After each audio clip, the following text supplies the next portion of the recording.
subletting versus Airbnb, and why the rent-to-rent business model is much better.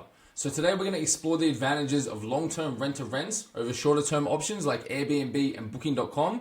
While short-term rentals can seem appealing with the promise of higher nightly rates, I'm here to explain why the longer-term rent-to-rent contracts are often the smarter choice for our business model. First off, I want to talk about seasonal fluctuations and the impact that it can have on our income. Now, with short-term rentals, we often see a significant variation in occupancy rates based on the time of year. So for instance, during the summer months, you might see a substantial income from travelers. Your occupancy rate might sit at 92, 93%. However, when the colder seasons arrive, your occupancy rate will plummet as the tourists leave. This unpredictability can create a financial strain and complicate our budgeting. But with the long-term rental contracts, our rent-to-rents, we enjoy a stable and predictable income stream. We know exactly how much money we're going to receive each month, regardless of the season. This consistency allows us for planning and financial security, allowing us to maintain a steady cash flow throughout the year. Now, when we combine the workload and day-to-day management, you're going to see that the short-term rentals are just going to provide you with headaches, and the long-term rentals are going to provide you with peace of mind. Okay, so with short-term rentals, we face a relentless cycle of tasks, managing books, handling check-ins, check-outs, cleaning between stays, and responding to a constant stream of potential guest inquiries and people just wasting our time. Okay, so each time a new tenant arrives, the property must be thoroughly cleaned, prepared, and it requires a significant attention to detail. Also with this, you have high turnover. So the high turnover means we often find ourselves in a never-ending cycle of work, which can be overwhelming and unsustainable in the long run. And what we're trying to do is build a business. We're not trying to build a job. Okay, so the way this differs dramatically with the long-term rent-to-rent agreements is we reduce our day-to-day management burden. So once we place a tenant in the property, our primary responsibilities shift to handling maintenance and the occasional tenant communication. This allows us to streamline our operations and focus on strategic growth instead of getting bogged down in the day-to-day grind of managing transient guests. We get to focus on growth and building the business, working on the business, not working in the business. Now, when we're talking about financial stability and growth, you'll see that the long-term rent-to-rent option is much more feasible. So say if each of our properties is generating us $300 profit per week on our long-term rentals, we can focus on compounding that earnings. Now, what we do know is if we're getting $300 per week every single week for 52 weeks a year, this consistency allows us to reinvest in our business and expedite the growth process, okay? In contrast, the ups and downs of seasonal short-term rental model can hinder our ability to scale. When occupancy rates drop off in the colder seasons, it becomes challenging to generate income, making it difficult to invest in additional properties. So by choosing the long-term rent-to-rent contracts, we can ensure a steady income that allows us for future investments and expansion, and we can start taking on more properties because we can predict how much money we're going to have. So now I want to talk about short-term rental claims. So if you haven't used Airbnb or Booking.com before, you might not know, but they can actually place a payment hold on your funds.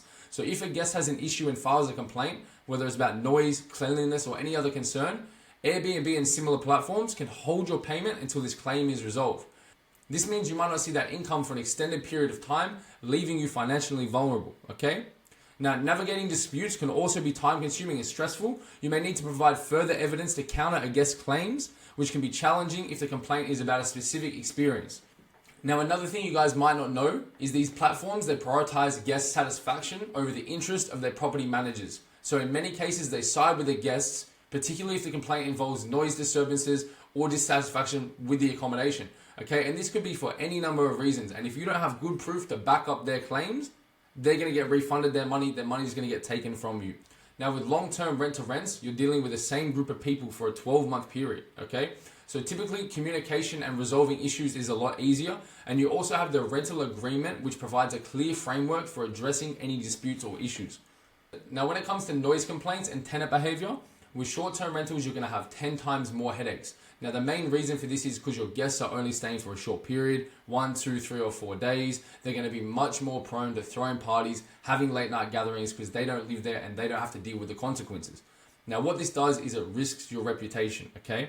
So this not only disrupts your neighbors, but can also damage your reputation as a rental provider, okay? It affects the community. Now, with long-term tenants, generally they're more interested in maintaining a peaceful environment and adhering to the rules of the property, the guidelines you set out in the rental agreement, providing you select the right tenants, okay? There's going to be better communication. They're more likely to respect the neighbors as they're going to have to deal with them for the next 12 months, and they're going to communicate issues directly with you if anything arises. So having long-term tenants reduces the risk of escalated complaints and disruptions within the neighborhood. So the long-term advantage, so you can see the 5 pillars here. So number 1, financial stability, consistent income and predictable cash flow, okay? 2, we have streamlined operations which reduce the day-to-day management burden. You're not running around doing meaningless tasks all day long. You're building a business, you're not building a job. 3, you're gonna have improved tenant care and you're not gonna have to deal with disputes and platforms holding your finances, okay? If you have any issues, you're gonna be able to work it out with the tenants as they're your same tenants for 12 months. You're going to have a peaceful environment. There's going to be fewer noise complaints or disruptions with the neighbors. And 5, we have better growth potential because we have the ability to reinvest and expand our business because we have a predictable income. In conclusion, while short-term rentals like Airbnb may appear attractive with the potential for higher nightly rates, the benefits of the long-term rental contracts in our rent-to-rent business model far outweigh the short-term, okay? Because it provides us financial stability, streamlined operations. We have a good relationship with our tenants. We have a good relationship with the community and the neighborhood.